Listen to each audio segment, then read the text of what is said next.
Hello friends, unfold ಎಐಗೆ ಸ್ವಾಗತ. ಇವತ್ತು ನಾವು ಕಾಲಚಕ್ರವನ್ನ 1000 ವರ್ಷ ಹಿಂದಕ್ಕೆ ತಿರುಗಿಸೋಣ. ನಾವು ಈಗಿನ ಕಾಲದಲ್ಲಿ 3D ಪ್ರಿಂಟಿಂಗ್, ಲೇಸರ್ ಕಟಿಂಗ್ ಅಂತ ಏನೆಲ್ಲ ಹೇಳ್ತೀವಿ ಅಲ್ವಾ? ಆದ್ರೆ 12ನೇ ಶತಮಾನದಲ್ಲೇ ಕರ್ನಾಟಕದ ಹೊಯ್ಸಳ ಸಾಮ್ರಾಜ್ಯದ ಶಿಲ್ಪಿಗಳು ಮಾಡಿಯೋ ಕೆಲಸ ನೋಡಿದ್ರೆ ನೀವು ದಂಗಾಗ್ತೀರಾ.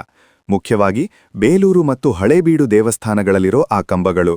ಇವುಗಳನ್ನ ಲೇತ್ ಟರ್ನ್ಡ್ ಪಿಲ್ಲರ್ಸ್ ಅಂತ ಕರೀತಾರೆ.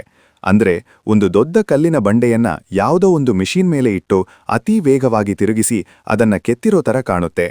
ಇವತ್ತಿನ ಮಾಡರ್ನ್ ಲೇತ್ ಮಿಷಿನ್ ಇಲ್ಲದೆ ಅಷ್ಟು ಪರ್ಫೆಕ್ಟ್ ರೌಂಡ್ ಶೇಪ್ ಮತ್ತು ಆ ಮಿರರ್ ಫಿನಿಶ್ ತರೋದು ಅಸಾಧ್ಯ ಅಂತ ಇಂಜಿನಿಯರ್ಸ್ ತಲೆ ಕೆಡಿಸ್ಕೊಂಡಿದ್ದಾರೆ. ಇನ್ನು ಅಲ್ಲಿರೋ ಶಿಲಾಬಾಲಿಕೆಯರ ವಿಗ್ರಹಗಳನ್ನ ನೋಡಿ. ಆ ವಿಗ್ರಹಗಳು ಹಾಕಿರೋ ಕಿವಿಯ ಓಲೆ ಅಥವಾ ಕೈಯಲ್ಲಿರೋ ಬಳೆಗಳು ಕಲ್ಲಿನಿಂದಲೇ ಮಾಡಿರೋದು. ಆದ್ರೆ ಅವುಗಳನ್ನ ನೀವು ಮುಟ್ಟಿದ್ರೆ ಲೂಸ್ ಆಗಿ ಮೂವ್ ಆಗ್ತವೆ. ಅಂದ್ರೆ ಒಂದು ಕಲ್ಲಿನಲ್ಲೇ ಜಾಯಿಂಟ್ ಇಲ್ದೆ ಆ ಥರ ಕೆತ್ತಿರೋದು ಯಾವ ಲೆವೆಲ್ ಸ್ಕಿಲ್ ಇರಬೇಕು ಅಲ್ವಾ? ಬಳಸಿದ ಕಲ್ಲು ಸೋಪ್ ಸ್ಟೋನ್ ಅಥವಾ ಬಳಪದ ಕಲ್ಲು ಅಂತ ನಮಗೆ ಗೊತ್ತಿದೆ.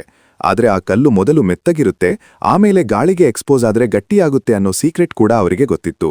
ಈ ವಿಡಿಯೋದಲ್ಲಿ ನಾವು ಹೊಯ್ಸಳರು ಆ ಕಾಲದಲ್ಲಿ ಬಳಸಿದ್ರು ಎನ್ನಲಾದ ಗುಪ್ತ ತಂತ್ರಜ್ಞಾನದ ಬಗ್ಗೆ ಡೀಟೇಲ್ ಆಗಿ ತಿಳಿಯೋಣ. ಇತಿಹಾಸದ ಇಂತಹ ಬೆರಗುಗೊಳಿಸುವ ಸತ್ಯಗಳನ್ನ ನಾವು ಮರಿಬಾರದು. ನಿಮ್ಗೆ ಈ ಮಾಹಿತಿ ಇಷ್ಟ ಆದ್ರೆ ಲೈಕ್ ಮಾಡಿ ಮತ್ತು ನಿಮ್ಮ ಫ್ರೆಂಡ್ಸ್ ಜೊತೆ ಶೇರ್ ಮಾಡಿ.